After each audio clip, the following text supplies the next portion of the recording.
ഗോപാലക പാഹി മാം അനീശം രഥമയി ഗോപാലക പാഹി മാം അനീശം പദരഥമയി ഗോപാലക പാഹി മാം ഇതിപ്പോ ഏതാ അമ്പലം?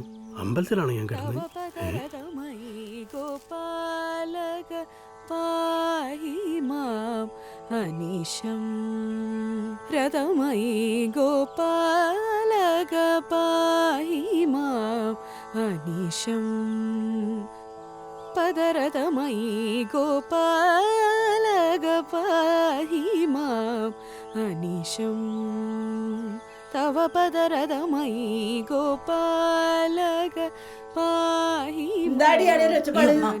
അതമ്മ കുട്ടിയോട് റേഡിയോ വെച്ചതാണേ. മീൻകറി അടുപ്പത്തിരിക്കണ്ട്. അമ്മ അതൊന്ന് നോക്കോ? അതൊരു പുതുമ.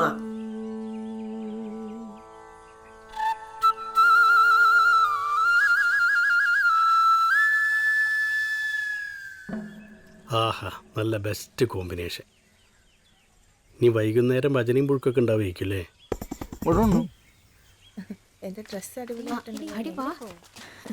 നമുക്ക് മനുവിനോട് പറഞ്ഞു നാളെങ്കിലും നമുക്ക് കുറച്ച് നേരത്തെ ഇറങ്ങണം. ഇന്നത്തെ പോലെ ലേറ്റ് ആയി പോറ്. ശ്രദ്ധിച്ചു പോണേ. അയ്യോ, NSS ക്യാമ്പ് ഉണ്ട്, മറന്നുപോയി. പോട്ടെ, ഞാനുണ്ട്.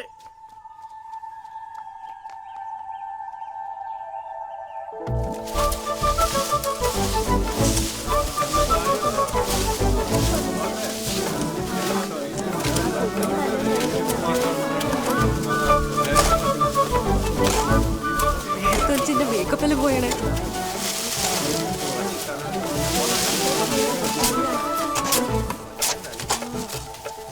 കുട്ടികളൊക്കെ നല്ല വർക്കാണല്ലോ.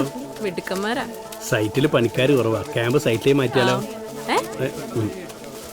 എടാ, ദീനേശന്റെ വീട്ടിൽ നിന്ന് ഒരു 5 പെൺകുട്ടികളെ എന്റെ വീട്ടിലേക്ക് മാറ്റി. ഇയല്ലേ പറഞ്ഞ പെർഫോമൻസ് പോരാന്ന്. 5 പെമ്പിളേരെടുത്താ? അതല്ല, കുറെ PSC എഴുതുമ്പോഴാണല്ലോ ഒരു ജോലി കിട്ടുക. ഞാൻ കിരിയേട്ടോട് പറയട്ടെ? വേണ്ട, ഞാൻ PSC എഴുതുന്നില്ല, എനിക്ക് ജോലി വേണ്ട. പോരെ? എടാ, സൈഡ് ഒന്ന് ചെട്ടി വാരി അങ്ങോട്ട് ഇട്ടേക്ക്. അവിടെ നിന്ന് ഇങ്ങോട്ട് അടുപ്പിച്ചിട്ട് ഈടെ ഈടെ ഈടെ. ഏടാണ് ദിനേശ, കാണാനില്ലല്ലോ. എന്റെ നാട്ടിൽ വന്നിട്ട് ഇപ്പോഴാണ് അങ്ങോട്ട് വരുന്നത്. ഇനിയിപ്പോ എന്താ, ഞാൻ അറേഞ്ച് ചെയ്തില്ലേ? എന്തൊക്കെ ഉണ്ടായിരുന്നോണ്ട് കുഴപ്പമില്ല. വാ, നിന്നെ കുട്ടികളെ ഒന്ന് പരിചയപ്പെടുത്താനുണ്ടോ? സ്റ്റുഡൻസ്, ഇന്ന് നിങ്ങൾക്ക് ഞാൻ ഒരാളെ ഇൻട്രൊഡ്യൂസ് ചെയ്ത് തരാം. ഇത് ദിനേശ് മാഷ്, നമ്മുടെ കോളേജിലെ പഴയ സ്റ്റുഡൻ്റ് ആയിരുന്നു. നമ്മളിപ്പോൾ ക്യാമ്പ് ചെയ്തിരിക്കുന്ന സ്കൂളിലെ ഹൈസ്കൂൾ അധ്യാപകനാണ്. അങ്ങനെ ഒരു ചെറിയ ഇൻട്രൊഡക്ഷൻ മാത്രം പോരാ കേട്ടോ. ഇപ്പം ഏറെ വിവാദമായിക്കൊണ്ടിരിക്കുന്ന ജെൻഡർ ന്യൂട്രൽ ഈക്വാലിറ്റി യൂണിഫോമിൻ്റെ കണ്ടുപിടുത്തക്കാരൻ തന്നെ ഇദ്ദേഹമാണ്. പിന്നെ കടുത്ത സഖാവാണ്, സഹൃദയനാണ്, ഒപ്പം നല്ല കലാകാരൻ. ഇനിയുള്ള ഒരു 7 ദിവസങ്ങളിൽ മാഷ് നമ്മുടെ കൂടെ ഉണ്ടാവും. ഇതൊക്കെ ഈ പറമ്പെന്ന് പറയേണ്ട കാര്യം എന്താ? നിങ്ങൾ പോയി പണിയെടുത്തോ.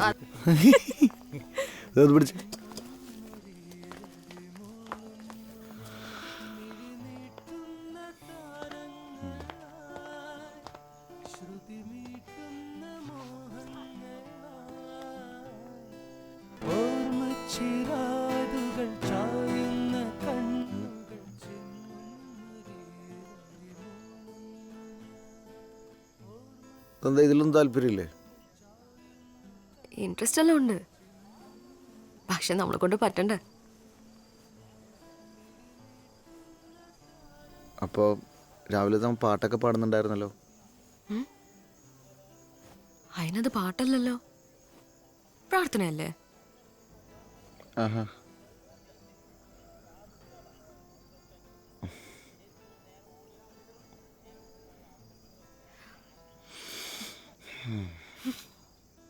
പ്രാർത്ഥനയായിരുന്നല്ലേ? ശരി.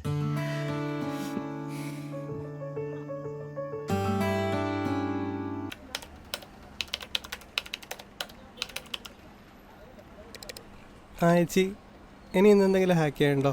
നീ ഇന്നലെ ഹാക്ക് ചെയ്തതിന്റെ ക്ഷീണം ഇതുവരെ മാറിയിട്ടില്ല. സംസ്ഥാന കമ്മിറ്റി വരെ എത്തിയിട്ടുണ്ട്. എന്റെ പൊന്നു മോനെ, നീ ഇത് പോളിറ്റ് ബ്യൂറോ വരെ എത്തിക്കല്ലേ? ചേച്ചി, നിങ്ങൾ പറഞ്ഞിട്ടല്ലേ ചെയ്തേ, പിന്നെന്തിനാ എൻ്റെ അടുത്ത് ചൂടാവുന്നു?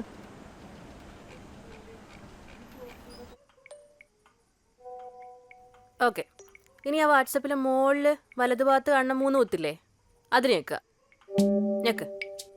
എൻ്റെ ഇതൊരു കുത്തല്ലേ ഉള്ളൂ മോളെ. ഒരു കുത്തോ? ഈ കണ്ണട വെച്ച് നോക്കി, ഇല്ലെങ്കിൽ കുറച്ച് കഴിയുമ്പോൾ ഉള്ള കുത്തും കൂടി കാണൂല. ഇനി മുതൽ നമ്മുടെ പാർട്ടിയുടെ എല്ലാ പ്രവർത്തനങ്ങളും ഈ ഫേസ്ബുക്ക്, വാട്സപ്പ് ഇതിലൂടെയൊക്കെ ആയിരിക്കട്ടെ അറിയിക്കുക. അപ്പോൾ നമ്മളെല്ലാവരും പഠിച്ചിരിക്കണം. ഓക്കെ? ആ, ഫേസ്ബുക്കിൻ്റെ ബാക്കി ഡീറ്റെയിൽസ് എല്ലാം നമ്മുടെ ദിനേശ് മാഷ് പഠിപ്പിച്ചു തരും. എന്താ നീ പഠിപ്പിക്ക്, നീയല്ലേ അതിൽ എക്സ്പേർട്ട്. ഞാൻ പഠിപ്പിച്ചോളാം. മോളെ, ആ ഈ ഓൺലൈനിലുള്ളത് വേറെ ആരും കാണാണ്ടിരിക്കുക എന്തെന്നാ ചെയ്യേണ്ടത്? അത് ഓഫ്ലൈൻ ആക്കിയാൽ ഞാൻ പഠിപ്പിച്ചു തരാം. രാത്രി കുത്തിരി ഫുൾ ചാറ്റിംഗ് അല്ലേ? ഇങ്ങനെ പോവുകയാണെങ്കിൽ നിങ്ങൾ ഓഫ്ലൈൻ ആദ്യം സമയം വേണ്ടിയല്ലോ കേട്ടോ. ഇതാ ഇവിടെ എങ്ങനെ ആക്കിയിട്ട് ഇങ്ങനെയാക്കാം.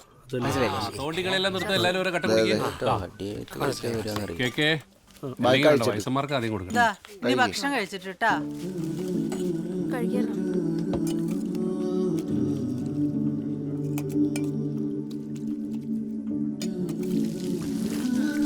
അടുത്ത മീറ്റിംഗ് കാണാൻ. ഓ ശരി കേട്ടോ. ഗിരി, മറ്റന്നാ നീ ഇതേ സമയം വരുന്നുണ്ടോ? കേട്ടോ. അമ്മ നടന്നോ, ഞാൻ വരാം. ഗിരിയെ, ശരി. ലാൽ സലാം. മീൻചാറ് വേണോ എനിക്ക്? ഷർമോ ഒരു വെറ്റിലേക്ക് എടുത്താ. ഗിരിയെ, ആ ഇവന് ഇഷ്ടാണെങ്കിലേ നമുക്ക് ആ പെണ്ണിനൊന്ന് പോയി നോക്കിയാലോ? ഏത് കുട്ടീനാ? NSSന്റെ ഇതിന് വന്നില്ലേ ആ ആ രേണു. അതെന്താ ഷർമ്മക്ക് ഇഷ്ടമായിട്ടില്ല? എന്റെ ഇഷ്ടപ്പെടെ ആര് നോക്കാനാ? ഓന്റെ ഒരു ഇഷ്ടം അങ്ങനെ പിന്നെ മുറുക്കണ്ട കേട്ടോ. അമ്മയും മോനും കൂടി ഓരോന്ന് ഉണ്ടാക്കി വെക്കൂ, എന്നിട്ട് എന്നെ ബോധിപ്പിക്കാൻ ഒരു ചോദ്യം കളിക്കുന്നേ കഥകളി. ഈ അമ്മേന്റെ ഒരു കാര്യല്ലേ. രേണുകേ രേണുകേ നീരാഗരേണുക്കിനാവിന്റെ നീലക്കടമ്പിൽ പരരേണു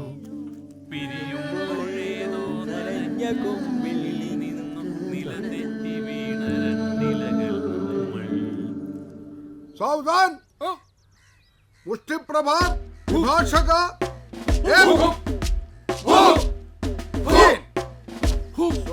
मुष्टिप्रहार विभाषक एक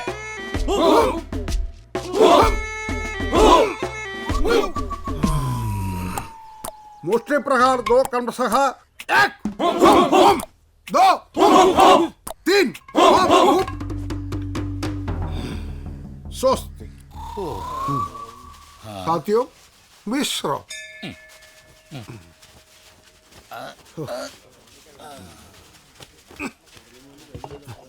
ആഹാ, പണി മുഴുവൻ ഞങ്ങൾ എടുത്ത് എന്നിട്ട് വെള്ളം കുടിക്കണ മൂപ്പൻ തീർക്കല്ലേ.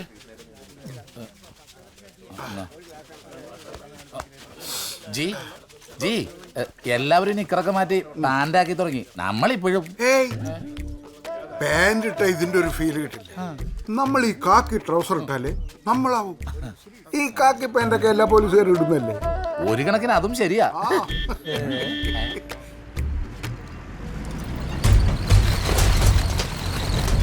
ഈ വണ്ടി എവിടെയോ കണ്ട് പരിചയമുണ്ടല്ല.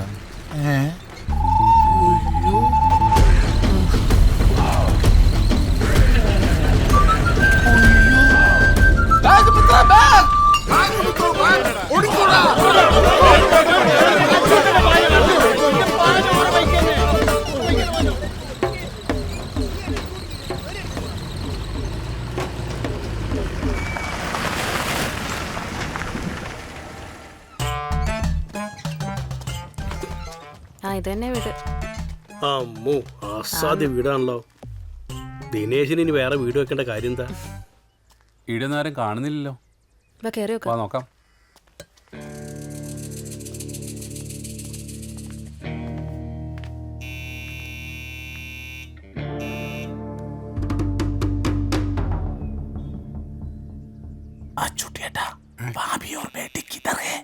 പേടിക്കണ്ട, ഓളും മോളും അളിയൻ്റെ അടുത്താ. അവരും കൂടെ ഉണ്ടായിരുന്ന ഒരു ധൈര്യം വരുന്നു. ഇതിപ്പോ നമ്മൾ രണ്ടും കൂടി മേടിച്ചു കൂട്ടണം.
നമ്മൾ ഇത്രയും പേരുണ്ടാട്ടെ സഖാക്കളുടെ ഒരു ധൈര്യേ ഇപ്പൊ ഇങ്ങോട്ട് കയറി വന്നില്ലേ?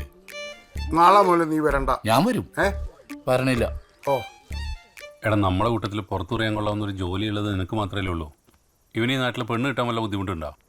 പിന്നെ എന്തിനാണ് അറിഞ്ഞോണ്ടൊരു ചാണകോയി പോയി തല വെക്കുന്നത്? റമ്പൊക്കെ അത് വിടാം. നമ്മളെ വളർത്തിയത് പാർട്ടിയല്ലേ.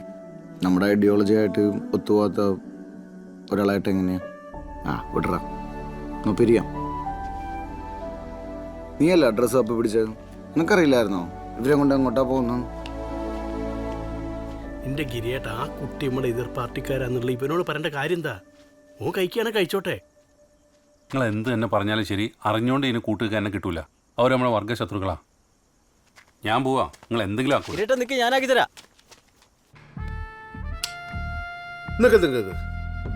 അതിലൊരു കാര്യമുണ്ട്. നമ്മുടെ പാർട്ടി ഗ്രാമത്തിൽ നിന്ന് ദിനേശനോട് പെണ്ണിട്ട് കഴിഞ്ഞാൽ ഓന് സിപിക്ക് ഓള് സിപിക്ക്, അതിന് നമുക്ക് കാര്യമില്ലല്ലോ. ഓന് കാര്യമുണ്ടല്ലോ. എന്ത് കാര്യം? ഭാര്യ വീട് അടുത്താവും. അതെ, ഒന്ന് ആഞ്ഞു പിടിച്ചാല് അടുത്ത ഗവർണർ ആണ്ട ആളാന്ന് നമ്മൾ അച്ചുവട്ടെ. നമ്മൾ അച്ചുവട്ടേട്ടൻ്റെ മോളെ കണ്ട കമ്മികൾക്ക് കെട്ടിച്ചു കൊടുക്കേണ്ട യാതൊരു ഗതികേടും തൽക്കാലം ഇന്ന് നമുക്ക് കേരളത്തിലില്ല. ആടുന്നൊരു BKP കാരനെ കെട്ടിയാ ആ ഒരു വോട്ടുകൂടി നമുക്ക് കിട്ടൂലേ? ഇനി ഭാവിയിൽ ഇവർക്ക് എത്ര കുട്ടികളുണ്ടായാലും ആ വോട്ടൊക്കെ നമുക്കല്ലേ. അതുകൊണ്ട് ദിനേശനെ കൊണ്ട് ഓളെ കെട്ടിക്കുന്നതാണ് ബുദ്ധി. എന്താ? അങ്ങനെയാണ് ഞാനൊരു ഐഡിയ പറയാം. എനിക്ക് കൂടി ആടുന്നൊരു പെണ്ണ് ശരിയാക്കിയ നമുക്ക് വോട്ടിന്റെ എണ്ണം കൂട്ടിക്കൂടി സഖാവേ. കുട്ടികളുടെ കാര്യത്തിൽ ഞാൻ ഒരു കോംപ്രമൈസും കാണിക്കൂല. പെണ്ണ് കെട്ടാനൊക്കെ ഒരു യോഗം വേണം.